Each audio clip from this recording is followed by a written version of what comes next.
Sexuality was always a subject that's been difficult to approach in the Arabian culture, and mainly I think that's why it's given the idea, or at least from outside the Muslim culture, we think that Islam is completely demonizing this subject, which is in fact something completely wrong.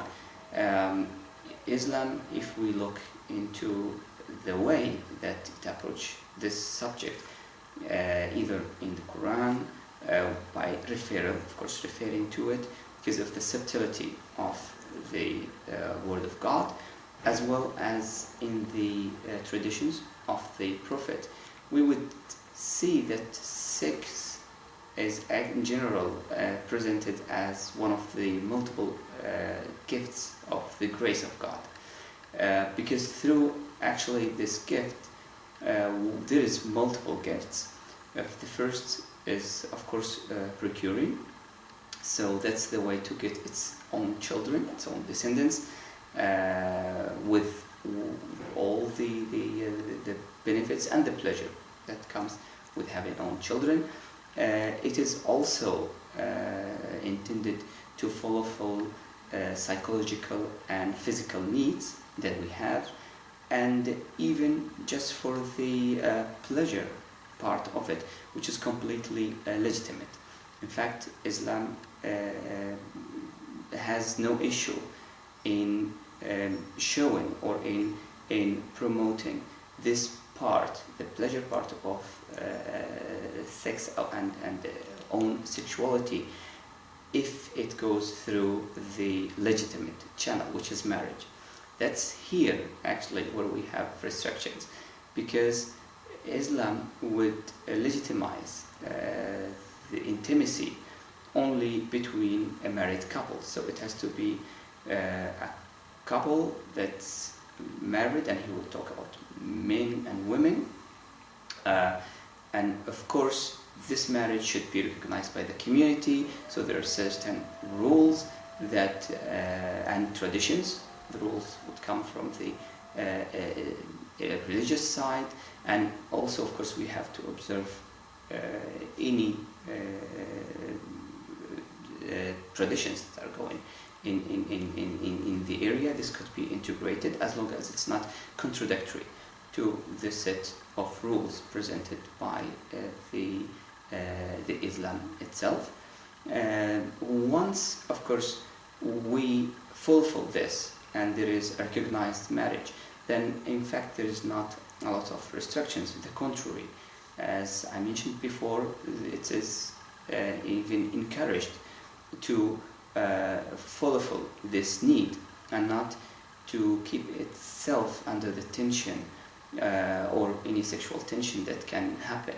Now, what is actually forbidden is to promote erotism or pornography. Now, this is here, these are details of the subject of the sexuality, but these details are the ones that are seen as negative. And in fact, through a set of exercises and advices, it's there are actually a lot of ways that or a lot of rules that are introduced to be prevented, like keeping control of what people see. There are parts of the that men cannot see in women, unless, of course, they are their wives. Again, the same thing for women.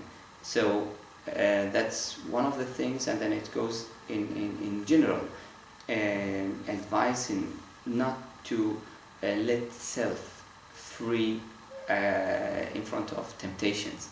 And there is a lot of exercises that are presented again by the Islamic education to help actually to move away from temptations.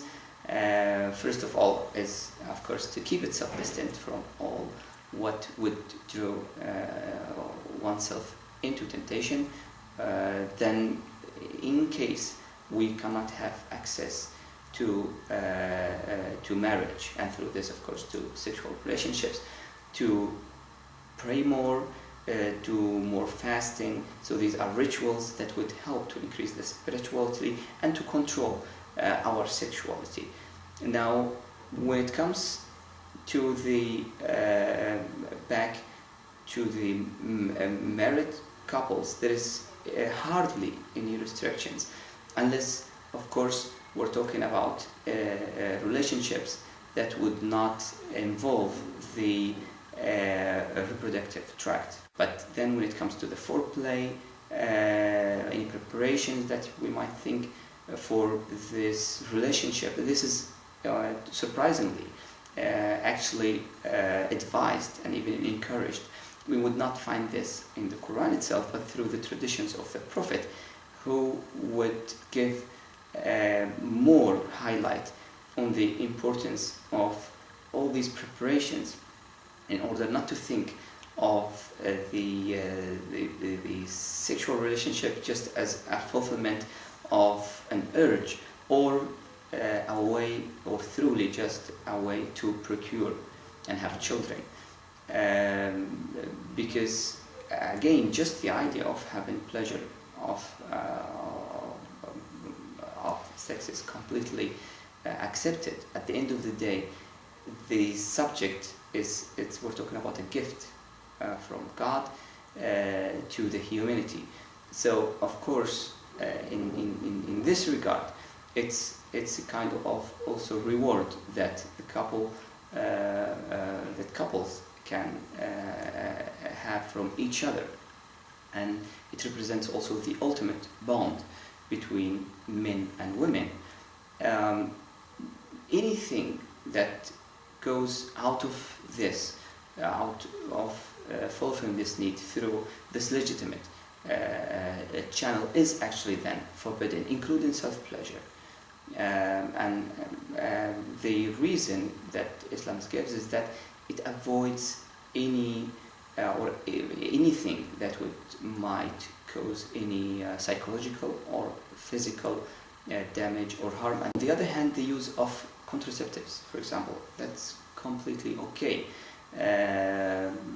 Islam has nothing against that, unless it would be something permanent, so it would interfere with the productivity of the man or the woman, or if it might do any harm to any of them. Now, in this case, of course, this falls into the part where it would be forbidden, because the rule is not to do harm at all. In the afterlife also, even though there would not be a lot of details, because again, especially in the Quran, there would be just referral to sex and sexuality, but there would be no clear verses that talks clearly about it, and this is to avoid any erotism, because of course this is, as Muslims take it, this is the word of God, and the word of God has this noblesse and subtlety, of course, not or to go above these let's say erotic references, but even in the afterlife, it's considered as one of the gifts that men and women will have, as they will, or as their other needs would be fulfilled. Also, again, this is something that would be, or that's something that's also promised in the afterlife. So it was just to mention, in fact I uploaded this subject because I got so many times not just the feeling, but clearly so many non-Muslims told me about how they are surprised, saying that Islam is completely banning this subject, which is not true. In fact, in our fiqh, the fiqh is actually the code or the set of codes and conducts that are that's been developed by scholars, by Muslim scholars, through what was mentioned in the Quran or in what was mentioned in the traditions of the Prophet throughout centuries. And it's a big subject, and in fact it goes into so many details that I'm sure so many would be surprised if they get into these details, because again the idea is that sexuality is a basic part of every human being. It has nothing evil about it. It's a necessity, and it is, as I mentioned earlier, even a gift of God. But it's what Islam is against is the abuse of this gift, or trying to get it out of the legal channel.